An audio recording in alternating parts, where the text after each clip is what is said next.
Today on the Everyday Golfer, we are talking about something that is a first on the channel. We are talking about some new clubs, we're talking about some hollow body clubs, talking about some clubs that you don't see too often, but they could be in the top 5 hollow bodied irons of the year. Especially with strikes like that. Let's talk about them. So guys, we are talking about Pxg and we are talking about the hollow bodied 0317T irons. So a great looking iron that you will see on screen now, something that's been brought out by Pxg recently to go on the market, go up against the likes of the P770s, against potentially the Callaway Apex Pros, and something that you should consider. Comment below guys, is anyone using Pxg? Is anyone using this new generation iron? Obviously one big thing that we know stands out with Pxg is talking about price, but how do they perform? Again, a great looking iron, a lot of technology in these. Let's hit one into the green now and then let's talk about technology. Let's talk about what's in these clubs that is making them perform so good, and could they be in the top 5 hollow bodied irons of 2023, which will be on the channel in coming weeks. So guys, left myself around about 150 yards here on the first. So guys, although muddy, a fantastic looking club here, the 3x forged head. So that is designed for obviously longevity, making the grooves last longer, the face last longer. Again, that's counted into the price, but does that mean you're not going to have to buy a new iron set anytime soon? You would hope so. £189 a club. The ace iron here.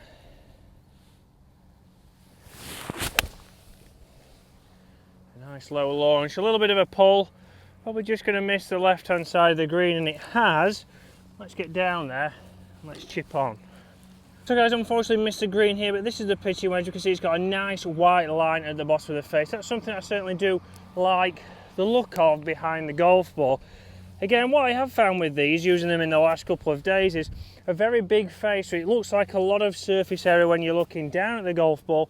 Is that necessarily a bad thing? Is that a good thing? I would say that's going to help us get that little bit more confidence, because again, target audience for these irons is anyone from a low handicap golfer probably to a high handicap golfer, somebody who really likes the Pxg stuff. Certainly looks wise, it's very hard to beat. This is a pitching wedge. Can we get it bumping and running? Out nicely. Off the flag, a little bit fierce from me, but let's talk tech. So let's talk the tech in the 0317T irons. First of all, we've obviously going around superior MOI, and first of all we need to talk about the thin face design and that hollow body construction to help with that.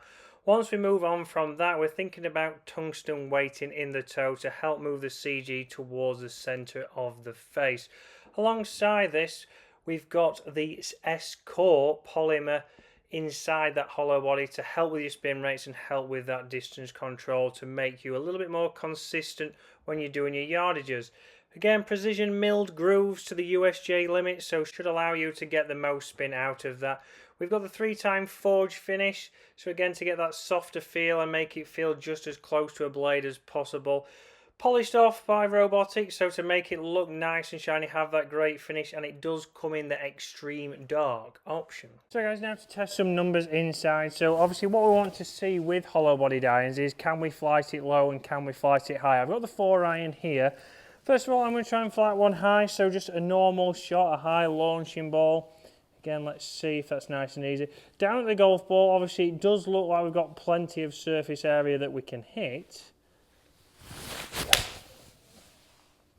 Straight away there, you'll see on screen, slightly out to the right, but you can see 95 club head speed. It would have just missed the green there, but 197 yards carry, 210 total, which is around about right for me. Again, max height 92 feet or 93 feet nearly, and 4,700 spin. So very interesting there. That's exactly what I would expect from a 4 iron. Good numbers there. Again, shaft in here, I have got an extra stiff shaft, so let's see now if I can play a low one, start to get a similar distance. So again, just a little bit back in the stance, start to get this launching lower.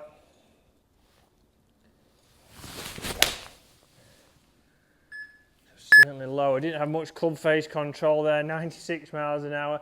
Another one that's leaked to the right that you can see there. So very interesting there, the same carry, but running out a little bit more. Exactly what you would expect to see. Club face control is more down to me. Peak height has dropped 30 feet and spin has also dropped. So nice and interesting there that we can change and manipulate those numbers. If I drop down to a mid iron now, this is where you start to see a lot of surface area on that face. It certainly gives you confidence, and the top line isn't too thick, so it's not like some of the other clubs. Again, here what I'll be expecting to see is between 160 and 165 with an 8 iron as of normal. And we know with the lofts here, they're not stronger lofts, they are more traditional, so I should be starting to see that I can get a consistent distance with these. Again, with the polymer in the face here, it is expecting to not get as many flyers and get more consistency on ball flight. Again, there we can see 160 gone 170. Another great strike, another great flight. It's not launching too high from these irons, so very interesting hollow bodied. A lot of people think it should launch a little bit higher. There we can see again carried 160, gone 169. So very consistent there, 7,800 spin, a little bit high if anything, but we know that that can be tweaked.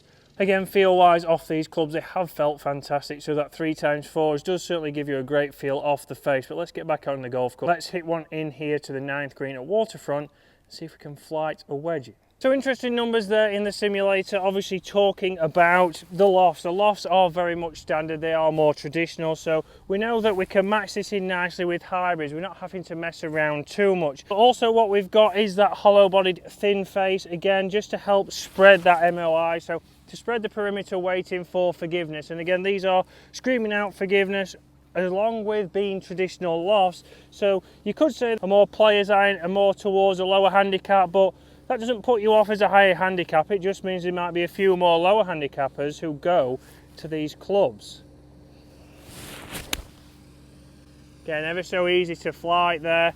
Feel fantastic off the face, and you'll see there as I zoom in, nice and close. So guys, you can see from the numbers and from the testing out on the golf course, a fantastic iron there from Pxg, something that's certainly going to compete with the best on the market. Fantastic look, fantastic feel, and that's exactly what you would expect from Pxg. It is all then down to your budget, your price, and comment below guys if you have been fitted, where did you get fitted?